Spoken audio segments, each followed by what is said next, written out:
반짝반짝 빛나는 책모닝 2022일차를 시작하겠습니다. 네, 2022일차요. 세계의 미래 보고서. 아직 벌써 일어난 일도 있고, 그쵸? 네. 약간 어렵게 느껴질 수도 있는데 재밌는 거 있죠, 저는. 재미있어요. 세상이 이렇게 되어가고 있구나라는 거를. 네, 그래서 오늘 또 이제 세계 미래 보고서. 네, 안녕하세요. 네, 세계 미래 보고서 120페이지. 네, 볼게요. 네. 사용자 친화 인터페이스가 기술 흥행의 꽃 피운다. 네, 여기 볼게요. 스티븐 코틀러, 그다음에 피터 디아만디스는 최근 급부상하는 산업으로 네트워크와 센서, 무한 컴퓨팅, 인공지능, 로봇 공학, 합성 생물학, 3D 프린팅 등을 들었다. 그러니까 이분들이 미래학자, 그쵸? 미래학자고 몰입 연구 전문가. 스티븐 코틀러는요, 사람이 어떻게 하면 최고의 퍼포먼스를 낼 수 있을까 하는 그 몰입 연구 전문가래요. 이분들이 어떻게 하면 이 기술들이 기존의 기술을 파괴하고 세상을 바꿀 것이라고 말을 했다는 거예요, 세상을. 그래서 어떻게 바꿀 것이냐. 이 기술들은 거대 기업들이 수억 달러를 투자해 개발하고 있는 탓에 스타트업 기업이나 개인이 이를 활용해 사업화하기는 힘들었다. 그런데 이제 변화가 시작되고 있다. 이런 기술의 비용이 감소하고 사용자에게 우호적인 인터페이스의 개발이 시작된 것이다. 다른 플랫폼에서도 이용할 수 있게 되어감에 따라 마침내 대중화되려는 조짐이 보인다. 이제 막 가트너의 하이퍼사이클의 정점으로 치닫고 있는 상황에서 작은 기업들에게는 큰 기회로 다가오고 있다. 이런 신기술의 활용을 위해서는 가트너의 곡선을 이해해야 하는데 그 전에 가트너의 하이퍼 사이클이 강력한 편견을 갖게 하기도 한다는 점을 먼저 염두해 두자. 편견도 있다. 그러니까 가트너의 하이퍼 사이클이 그러니까 기술이 등장하면서 사람들이 기대하고 실망하고 결국 자리 잡는 흐름을 보여주는 그래프래요. 그러니까 막 기대를 쫙 처음 나온 기대를 쫙 하잖아요. 그러다 또 실망을 해요. 우리가 이제 사람한테도 그런 모든 것들이 새로운 기술과 모든 것들이 기대했다가 실망했다는 이런 패턴이 있죠. 새로운 사람이 들어왔을 때도 막 기대를 해요. 또 실망을 해요. 그런 패턴이 있는데 어제도 제가 이제 신규세요. 요새는 진짜 얼마나 재밌는지 라이브 방송에서 만나셨다는데 왜 이렇게 닮았어요? 너무 웃긴 거 있죠. 요새는 인연이 되어서 진짜 닮은 사람 전생에 오누이들이 만나나 싶을 정도로 오누이들이 만나는 것 같은 막 있잖아요. 막 그런 느낌이 들 정도로 너무 닮았고 공부를 해야 되는 분들이고 바르고 뭐 하여튼 너무 그런 분들을 이제 모시고 오더라고요. 그래서 되게 재밌었어요. 신기하고 이렇게 되는구나. 같은 에너지에서 같은 인연으로 어떻게 이렇게 닮았어요. 눈이랑 여기가 있잖아요. 너무 닮은 거예요. 라방에서 만났는데. 근데 이제 옛날에는 막 뭔가 그냥 듣고서 기대하고 막 이랬더라면, 근데 이제 이렇게 미팅할 때, 이제 어릴 때 어떤 그런 환경들을 들어봐요. 그러면, 지금 현재 바른 부분도 있지만 무의식, 잠재의식에서 흐르고 있는 것들이 있잖아요. 이거를 반드시 공부를 해야 사람을 이렇게, 까리님 또 들어오셨습니다. 사람을 내 그릇 안에, 마음의 그릇 안에 사람을 담을 수가 있어요. 그래서 뭐 들을 수 있는 시간이 없더라도 한 달에 한 번 정도 토요일 날 빼서 들을 수 있어서 한 달에 한 번만 보더라도 진짜 재방송을 듣더라도 공부는 반드시 해야지만 된다라는, 그러니까 많이 기대도 하지 않고 실망도 하지 않는 거죠. 그런 것들이. 근데 이제 여기서는 어쨌든 가트너의 하이퍼 사이클은 이런 이제 결국 자리 잡는 흐름을 보여주는 그런 어떤 그래프를 이제 얘기를 해 주시는 거고요.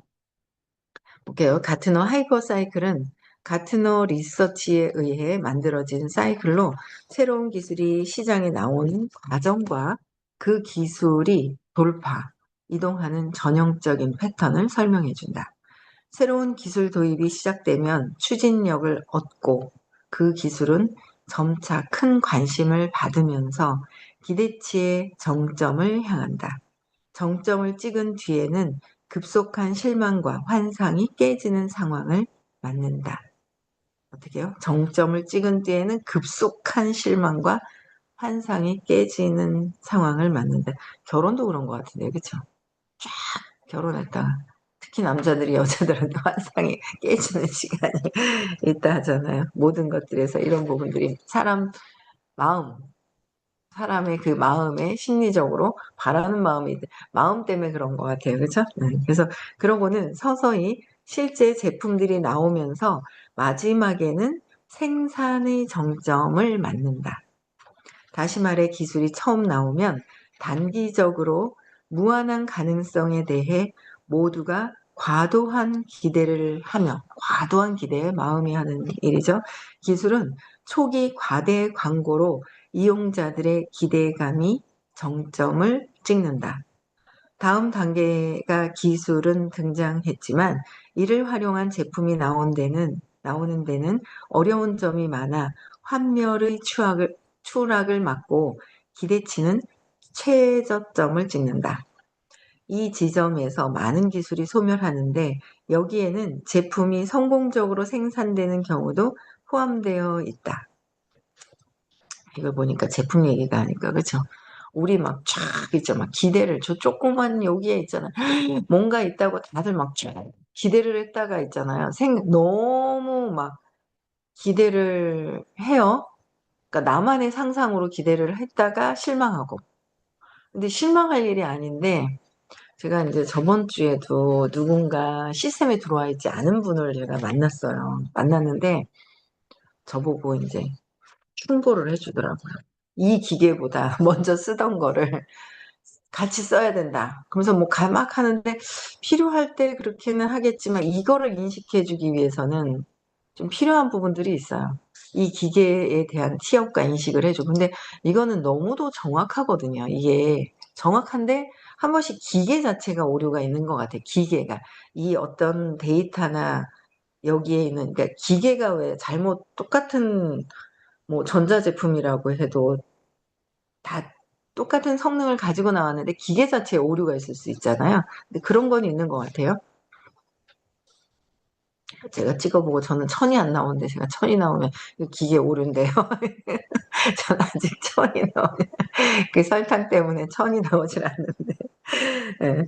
그래서 그런 부분이 있기는 한데 어쨌든 이 기계에 대한 어떤 확신, 앞으로 이렇게 펼쳐질 것들 뭐 이런 거에 나의 어떤 이뤄낼 그런 그냥 기대가 아니라 이렇게 될 것을 아는 거랑 막연한 기대를 가지고 있는 거랑 나의 기대감과 막 혼자서 그냥 막 롤러코스터를 타죠. 올라갔다 내려갔다. 그 사람 마음이 그래서 그래요. 그렇죠? 그래서 과대 광고에 대한 실망으로 과대 광고 제품이 나와도 부정적인 평가가 지속되어 신제품을 죽이는 것이다. 하지만 이런 과도기를 뚫고 살아남은 제품은 대량 생산에 들어가고 대규모 변화를 가져오는 세상을 바꾸는 기술이 된다. 그죠? 거기서 뚫고 살아남은 제품이 대량 생산에 들어간다는 거야. 그죠? 개인용 컴퓨터 PC를 예로 들어보자. 최초로 PC라는 말을 사용한 사람은 스튜어트 브랜드다. 그가 PC라는 아이디어를 가장 먼저 공개한 것은 1960년대 후반으로 그는 PC가 세상을 변화시킬 것이라고 상당히 기대했다. 하지만 세상을 바꿀 이 엄청난 기계, 즉 PC가 마침내 세상에 나왔을 때는 한동안 사람들의 외면을 받으면서 처음에 기대했다가 실망을 했는 거죠. 그래서 외면을 받으면서 천덕꾸러기가 되었다. 사람들은 PC를 게임용으로만 사용했다. 테이블 게임기였다. 이것은 최고의 환멸, 기만의 단계였다. 기존의 어떤 기기의 대용품도 아닌 완전히 새로운 기기인 PC를 가지고 어떤 사업을 할 수 있다고 생각할 수 있었겠는가? 많은 사람이 상상력이 부족했다. 지금의 무궁무진한 기회를 아무도 눈치채지 못했다. 기술이 환멸의 추락을 끝내자 PC의 사이클은 다시 상승하기 시작하면서 깨달음을 느낀 기업들로 인해 사이클의 곡선이 올라가고 있었다. 이 단계에서는 주로 전문가들이 사용해 모범 사례를 만들고 공급 업체가 확신하면서 2차 투자가 시작되었다. PC의 사례에 대입해 볼 때 우리가 신기술에 투자해야 하는 것은 어느 시기일까? 너무 늦지도 너무 빠르지도 않으며 기술이 눈부시게 발전한 상황으로 2차 투자가 시작되는 시점이다. 가장 중요한 힌트는 기업가들이 기술 개발을 쉽게 이해하고 상호작용, 즉 간단한 고급 사용자들의 인터페이스나 게스트웨이, 컴퓨터 동의 통신을 위한 장치, 게이트웨이 같은 기술의 개발이 시작될 때다. 인터넷의 인터페이스 반환이 바로 이 시점에서 일어난 것이다. 사실 인터넷은 좌절 때문에 태어났다. 인터넷은 좌절 때문에 태어났대요. 그러니까 항상 위기와 기회가 항상 같이 있다는 거. 나는 위기를 볼 것이냐, 기회를 볼 것이냐. 그죠? 인터넷이 너무 웃기잖아요. 좌절 때문에 태어났대요. 탄생이 된 거예요. 1960년대 초 연구원들이 지역이 멀어서 상호 자료 교환이나 연결이 불가능해 좌절하고 있을 때 인터넷이 개발되었다. 당시 지구촌에 있는 컴퓨팅 센터는 몇 되지 않았다. 지금처럼 매사추세츠 공과대학도 캘리포니아 공과대학도 없었다. 그러던 1963년 JCR 리클라이더라는 이름의 컴퓨터 공학자가 은하계 컴퓨터 네트워크라는 네트워크를 만들자고 동료에게 제안했다. 전통적인 회로 스위치 기술을 대체하는 이 기술은 패킷 스위칭이란 신기술로 이어졌다. 이는 연구원들의 전화 라인을 컴퓨터 센터로 연결해 주는 것이었다. 당시 그들은 각 지역에서 개발한 정보를 하나로 연결하거나 서로 자료를 교환하는 일이 절실히 필요했었다. 이것이 바로 고등연구기관 네트워크 프로젝트로 오늘날의 인터넷이다. 그죠? 개발한 정보를 하나 연결해서 또 자료를 교환하고 막 이런 것들이 진짜 절실히 필요했을 때 인터넷이 나왔다는 것. 아르파넷은 마침내 1975년에 작동에 들어갔다.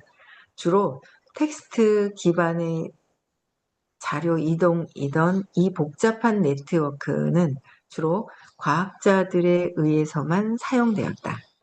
그러다가 1993년 오바나 샴페인 일리노이 대학교의 22세 대학생 마크 안드레센이 공동 제작한 모자이크가 등장했다. 이것이 최초의 웹 브라우저이자 인터넷 최초의 사용자 친화적인 인터페이스였다. 모자이크는 많은 사람이 급속하게 인터넷을 이용하게 만들었다. 유닉스가 윈도우로 대체되고 1993년 초에 26개에 불과하던 웹사이트가 전 세계적으로 1만 개로 퍼진 것은 1995년 8월이었다. 이것이 사용자 인터페이스의 강력한 힘이다. 투자의 시기가 여기다. 사람들이 사용한 친환적인 인터페이스를 만들기 시작하는 그 순간이다. 애플이 앱스토어를 만들고 난 뒤 우후죽순처럼 나온 애플리케이션의 폭발을 보면 알 수 있다. 이때가 애플리케이션에 투자하는 적기였다. 기업가들이 인터페이스를 지속적으로 개선시키면 새로운 스타트업 기업들이 속속 등장한다. 이때 인터페이스 기술이 혁신이 일어나고 긍정적인 피드백이 나오며 하룻밤 자고 나면 더 좋은 기술이 나오면서 끔찍한 경쟁이 시작된다. 흥미로운 것은 이때 강력하고 효율적인 인터페이스를 만드는 개발자들이 기하급수적인 기술 개발을 시작하는데 지금이 바로 그런 상황이다. 그 대상 기술들이 앞서 언급한 네트워크와 센서, 인공지능, 로봇, 합성 생물학, 3D 프린터 등이다. 좌절해서 생긴 게 인터넷이었다라는 거, 그렇죠? 그래서 음, 대기업보다는 일단 작은 기업이나 개인에게로 큰 기회가 이제 이런 정보들이 나오기 시작을 하면서 개인에게 기회가 온다라는 또 그런 내용들이 또 있어요. 그래서 네. 또 이렇게 2025년에 온라인 교육, 머신러닝이 대세다. 그죠? 대세. 인터넷 등 네트워크의 비용은 미래에 더 저렴해지고 기기는 더욱 다양해지며 속도는 더욱 빨라질 것이다.